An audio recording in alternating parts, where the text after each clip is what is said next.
Hello and welcome to a new video. Today we're going to take a look at Shadow Magnezone now with a World Switch in the Open Master League. This is like one of the sleeper picks that got upgraded now this season with the World Switch, but honestly Magnezone has a lot of play in the current meta, which I did not really expect before playing this Pokemon. It looks kinda mid if you really take a look at this Pokemon. I actually don't know where it's ranked on PvPoke, it's most likely somewhere in the 100 ranks or something, but it's actually a lot of fun to play, because you're going to have the access to the move here, Mirror Shot, as well as Wild Charge. I thought about going for the Flashkin, but because we are the Shadow variant, I'm fairly certain that Mirror Shot is just way better for it. If I was the normal variant, I maybe actually went for the Flashkin then instead, because you would be able to do way more damage against Zacian as well as Xerneas, getting a nearly one-shot with that one. But here I decided to go for the Mirror Shot, because Mirror Shot is just going to be a little bit more consistent for me, as we do a lot of damage just with the Shadow Wild Charge already, as you're going to see here most likely, as well as we're going to encounter Mewtwo, going for the Wild Charge immediately, and boom, going to do a ton of damage against this Pokemon. This team actually worked out super well for me. I climbed up around like 120 points or something with this team, but I also have to say that of course was a little bit lower when I started using this team in terms of my elo rating, because I played the Shaman, which I showcased yesterday, so that is most likely also why I had sometimes a little bit of an easier time. I saw a lot of people that don't really have fully XL Pokemon, so that's also one of the reasons. Here we're going to encounter Kyogre, where I'm actually still going to go ahead and go into my Dialga, just because it's a little bit more neutral, and I will be able to resist all the charge moves from the opponent other than Blizzard, which they definitely didn't have there yet. So now I'm going to still have my Dialga. I have a 2-shield advantage, I know what they had in the lead, and I'm going to be able to hit them with an Iron Head here, which is going to be so much more beneficial for me, as you're gonna get the shield from the opponent and even reach another Iron Head. Now it's a 2-shield advantage, Magnezone against whatever they have in the back, which in this case is going to be a Ho-Oh, which of course not going to appreciate the Wild Charge, and I'm gonna go straight for it because I don't really care too much about what the opponent wants to do. I just want to one-shot a Ho-Oh here, and we can take the second game as well. Let's take a look at the next opponent, going to be a Palkia in the lead. Horrible lead for us. I don't really like to be in here, but I can still go ahead and try to at least catch a move here onto my Dialga, which works out super well. This is going to be an Awkward Tail, which basically does 0 damage against me. The opponent swaps into the Xerneas. Xerneas still should not be able to knock me out with a one close combat. I think it's still barely out of range, but I'm still going to use a shield here, because now I can definitely go ahead and get a shield from the opponent as well. I can just go for one Iron Head and I have a ton of energy on my Landorus. So I can even go ahead and reach another Iron Head here right now, which is going to take another shield from the opponent. And I can let this move go through, because now I have a shield advantage. I know that I'm going to be able to reach a Stone Edge in time against the opponent here. And I'm going to still have my Magnezone in the back, which is going to be fine against the Palkia. So I'm going to swap out immediately here, as I don't want to stay in against the Palkia. And we're going to get out the Metagross from the opponent, allowing us to overfarm by quite a lot. And we can still go for a Wild Charge. But sadly, this is just barely not enough to knock them out straight away. But I can still go ahead and use a shield here against the Meteor Mash, which don't know why they went for that, but I will now get all of this match up with a Wild Charge stored, and now actually 2 Wild Charges stored, which is going to be amazing for us, as the first one is coming through, nearly gonna get the knockout, and the second one is going to clean up this game fairly easily here, as our Magnezone is just going to town. Let's take a look at the next opponent. We're going to have a very bad lead for us, and honestly I should just swap out immediately into my Dialga here, which I now do onto the charge move from the opponent, which is going to be the Size Drag, which is actually fairly decent for us, but we're gonna get hard-walled by the Excadrill. There's nothing that I can do about this. Excadrill going to take the knockout against me, but I will at least be able to get out the hardest answer for the Magnezone, which might come in clutch later on, depending on what they're going to have in the back. So I can go ahead and go into my Landorus. I underestimated their energy gain. I thought that they need one more fast move to get to the next charge move, so definitely a mistake by me, but I can still just go for the clean knockout against the opponent with my Landorus, swapping out immediately into my Magnezone against the opponent's Mewtwo, and they went for quite a lot of fast moves, so I'm going to use a shield here against a potential Shadow Ball, which did not come through here, and the opponent has a Dialga in the back, which is basically the worst possible matchup. I actually still had a chance here if I was able to just get some Mirror Shot debuffs, because I actually still have a Moonstone, I think, on my Landorus, which might be very decent against the Dialga, but as you can see here, 2-1 in, we still don't get a single Mirror Shot debuff, and I don't think I got a single Mirror Shot debuff the entire game, which is kinda unlikely, as we have a 30% chance for it, but you know my luck already from my videos.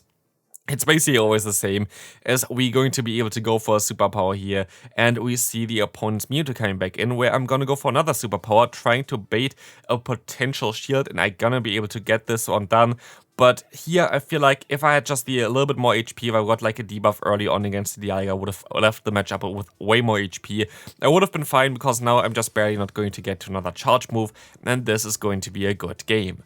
Let's take a look at the next opponent. We're going to have the Kyogre against our lead here of Landorus, which is not really ideal, but we can swap out and we're gonna get completely hard countered immediately afterwards from the Melmetal, which is definitely not really ideal for us, but we can now see that they're gonna go for the bait first, which is totally okay for me, as I can go for my Dracomedia and try to get some damage onto them early on, because my plan is to try to farm down afterwards from basically just, the Landorus here, which is going to do super effective damage with the fast move of Mudshot, which is going to be fine. We're going to get a ton of energy here, and we're going to see the Kyogre swapping in, and I'm going to go ahead and just go for a charge move here. It's going to be the superpower, going to get shielded, and with this, I'm going to get into the matchup with an advantage onto my Magnezone. I'm going to go for a Mirror Shot here, which is going to hopefully be fine for me, as never mind, I get an attack drop there. That's amazing. Completely forgot about this one, which completely doesn't matter, because I still have to shield up the close combat. And I make a mistake because I thought they needed 2 more fast moves, they only needed 1 more fast move, and like this, the opponent going to be in a great spot here. I'm going to be able to go for the full farm down, but they can just go for the surf and knock me out here, so this is going to be a good game. Never mind, I survived with 1 HP, but now I wish I would have went for the wild charge first, which I didn't, but I can still get the shield, go for the wild charge, and this is going to be a knockout here right now. Good game there. Let's take a look at the next opponent. We're going to have a Xerneas against us. This is going to be a fairly neutral matchup, but I still don't really like it, but I can still at least go for a potential Stone Edge later on, as we see the Moonblast coming through. I hope that the opponent going to swap out eventually, but I think I can even get a shield advantage here.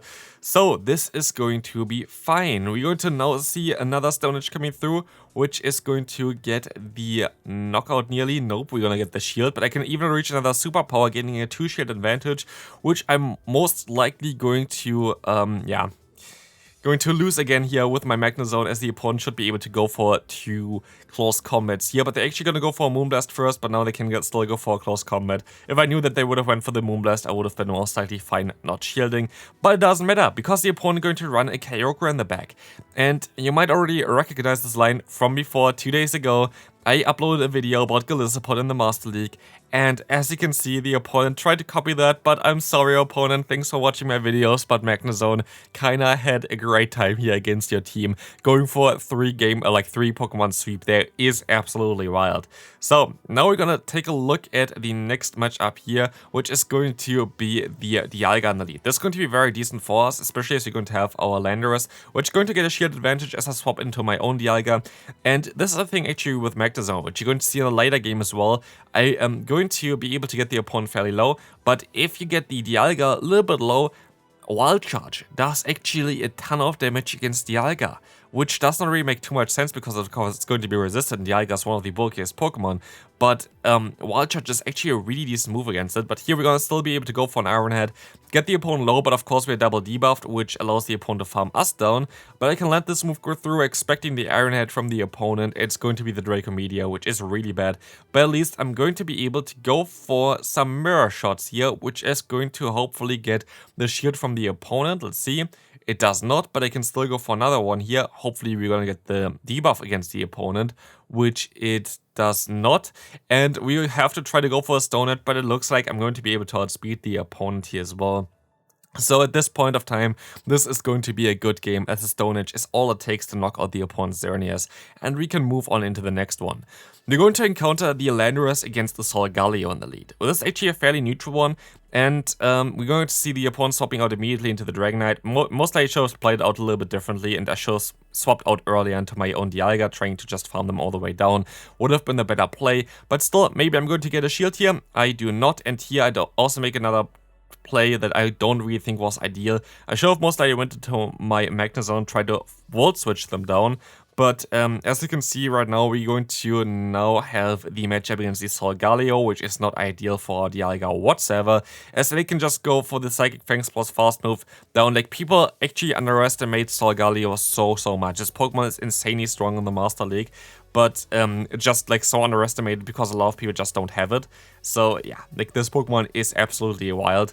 Here we're going to be able to at least get some damage onto them and get a shield advantage, but the shield advantage doesn't really help me if I'm going to have a Pokemon like Magnezone in the back, which is going to get super effective damage from the opponent's fast move. So here I'm going to be able to soak up some energy. I can swap out into my Landorus. I can still go for a charge move, but the opponent swaps into their Rayquaza, where they are going to use their final shield, which was a smart decision by the opponent, as now I will be forced to go for a wild charge, but it's not really looking too good for us, as Breaking Swipe is coming through, going to do a ton of damage against us if we would not shield up, and we're still going to get the attack drop though, which is going to matter quite a bit here, as we would have knocked them out, but like this, we are not going to be able to do this, and the opponent going to win this game. Good game to them.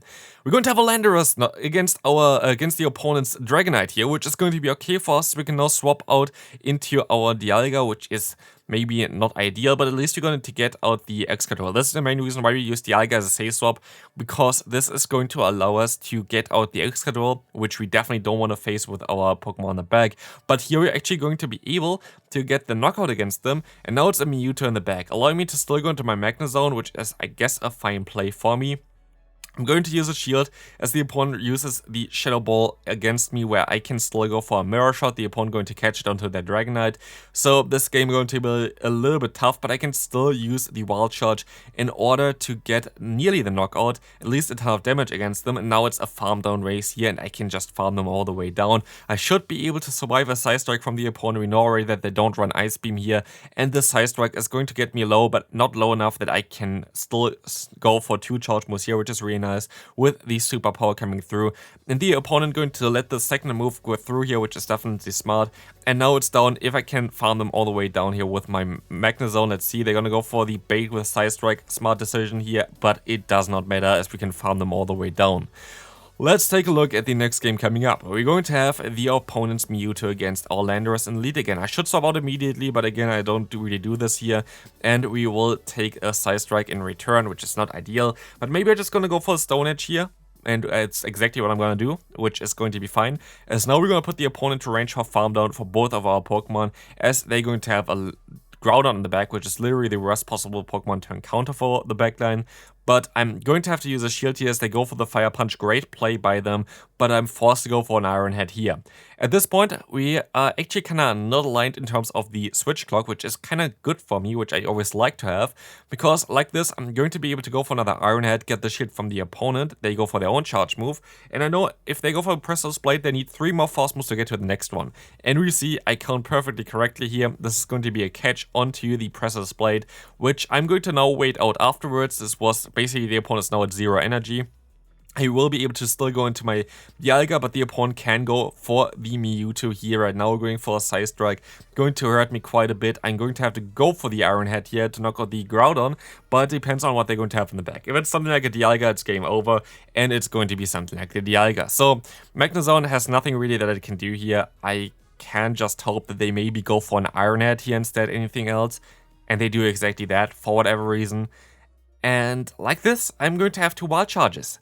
First Wild Charge is coming through and does around 50% of the opponent's health.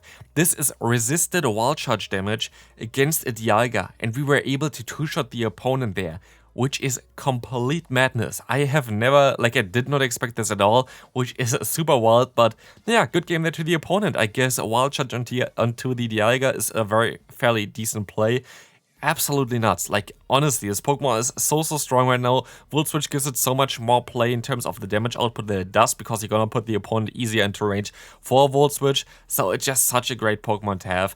Here I'm going to use a shield against the opponent's Zacian, because I should be able to get another shield from them if they want to keep this Pokemon alive. But no, they swap out into the Lugia, and I make a great mistake here. I'm going to swap into my Magnezone, which is fine, but I didn't read the damage calculations for before, how much damage a Wild Charge does, and I overfarmed by 1 too much. Fairly certain would have knocked them out already from the range prior, but this is definitely the knockout range for the opponent. But now we have way less health than we were supposed to have, which is really bad for me, as now the opponent can just swap into their Dialga, which they have in the back lurking. Of course, we're going to do some decent damage against them, but we would have been in such a great spot if I just were able to keep my health a little bit higher. But yeah, this was my own mistake there. Definitely could have played that better, as I can still try to go reach for the superpower, realizing that this doesn't work out. I have to swap into my own Dialga, and at this point, this game is over. This is not going to be anything that we can still win, as Zacian can just go for close combat. And yeah, I kind of misplayed it myself here. This was definitely a winnable game if I just played it better, but this is on me. Definitely my own mistake. Let's take a look at the final game. We're going to encounter a fairly decent lead. It's actually not as nice. You're actually going to lose, I think, this a lot of times in a 2-shield scenario, as you are forced to go for the superpower if you don't have Earthquake on the Landorus, which of course Earthquake now after the nerf is something that I don't really want to run. So like this, we are going to be forced to go for the superpower, which is just not ideal, and we are going to take a charge move from the opponent, which is not really ideal, but we are going to be able to swap out now afterwards, or just stay in and go for the swap onto the Fire Punch, which I guess is fine, which is going to do not as much damage, and I can now see the opponent's Dialga swapping in. I should be able to reach a Draco Meteor in time, but I'm going to go for the Iron Head instead, which will put the opponent to farm down range for me if they decide to let this move go through, which they do. So here I can just decide to go into my Landorus, go for the superpower immediately. I know that I won't CMP against the Dialga, and force the opponent to use a shield, or take the knockout with all the energy, which I take as well. And in the back, there's a Pokemon lurking that I love to see here, and we see also a perfect catch onto the Oblivion Ring, going to be double resisted onto our Magnezone, allowing us to go for the bait here as well, which is a little bit risky. I don't think I should have done that, but it definitely works out well. As the Groudon is coming in, I can go for another charge move against them. This is going to get another shield, and now I can honestly Volt Switch down a Groudon with my Magnezone, which I don't think anybody ever done before. But I cannot reach another charge move as the opponent going to take the knockout here against me with the Dark Pulse, showing me the entire moveset from them. But it doesn't matter, as one stone is just all it takes to knock them out. And that's going to be it for today's video. If you enjoyed it, feel free to leave a like. Check out the videos on the screen, and I'll see you then. Bye bye.